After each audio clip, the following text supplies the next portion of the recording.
Hello, and welcome to the Technology for Leaders videocast. I'm Mike Moran, the CEO of Affiliated, a cybersecurity, compliance, and IT managed services firm here in Columbus. As part of my role, I do a lot of speaking engagements for industry associations, at conferences, and with business peer groups. And after my presentations, I'm always asked a lot of questions by attendees about technology and what executives and leaders should be focused on to make sure that their technology is in the best position for their organizations. So we thought we'd create this video cast series to help share some of those questions I get asked and the answers that can help provide insight and perspective as you work to minimize the exposures to today's IT risks while maximizing the value of your technology assets and resources. Today, we're going to talk about the importance of an annual risk assessment. In my opinion, a risk assessment in today's environment is probably one of the most, it should be table stakes for every organization, regardless of your size.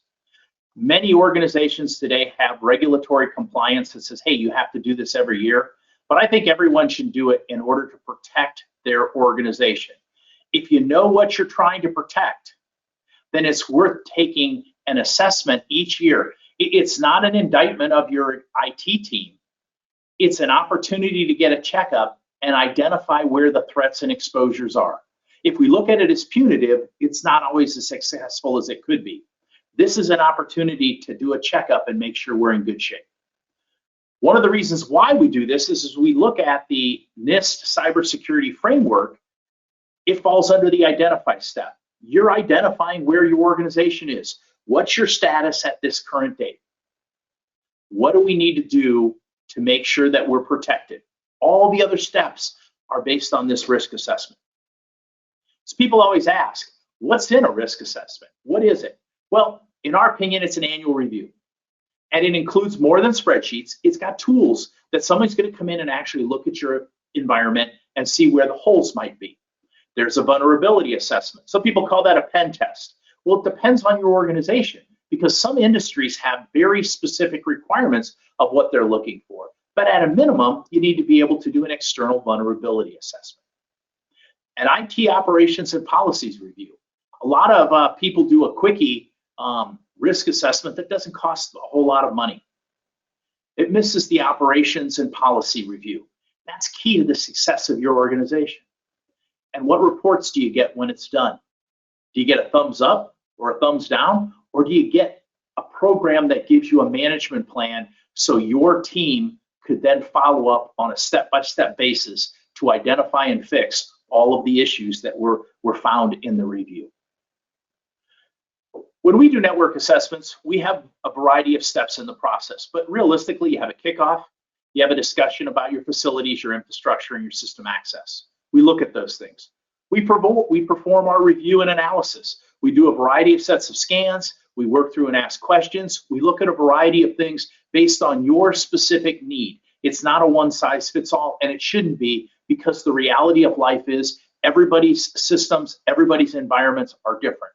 We have the ability to perform specialty assessments in addition to the basic network security thing, and then put together your findings. What are they and how do you review them? Review them with your IT team, review them with leadership to make sure that things are in good shape, and give you a plan that says these were the 6, 7 things that were found that probably should be addressed, that need to be addressed, that have to be addressed, and here's the accounts that have those issues or the devices that have those issues so that the team can easily go and get that taken care of.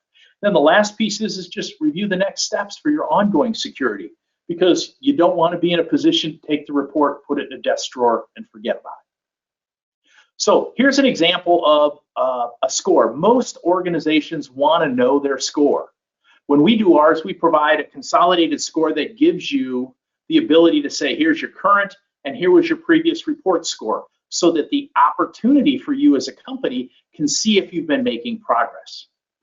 The management plan. This is an example of a management plan. If you notice the 97, every device that failed that issue or had a problem with that issue that we're looking for is listed, so that your IT team can very quickly go through, take care of the first one, take care of the second one, take care of the third one instead of trying to go and figure it out themselves. So we talked about that assessment. It should be an annual thing. You should have a policy at your corporate level to say, we as an organization recognize the importance of this, and we are going to perform a network security review, and you may have a compliance part of that, but we're going to provide a network review every year. Make sure that it does include the company that provides it. Make sure they do include tools that will help you evaluate it. And you don't have to understand them, you just have to know that they do it and they can provide reports. Make sure that there is some level of a vulnerability assessment. Make sure they look at IT operations in your policy reviews. How are we doing? Are there other things we can look at to help get improvements on? And number 5 is reports. What are the deliverables that they're going to provide to you? Can you get samples of those before you sign on the dotted line? Having those things will help you get a more beneficial report for your organization to see where your exposures are, and more importantly, have a plan to help get them rectified quickly and efficiently. So that's it for today's session of Technology for Leaders. If you'd like to ask about your IT operations and how you can be more confident that your organization can minimize the exposures to today's IT risks, and you can maximize the value of your technology assets and resources, let's talk.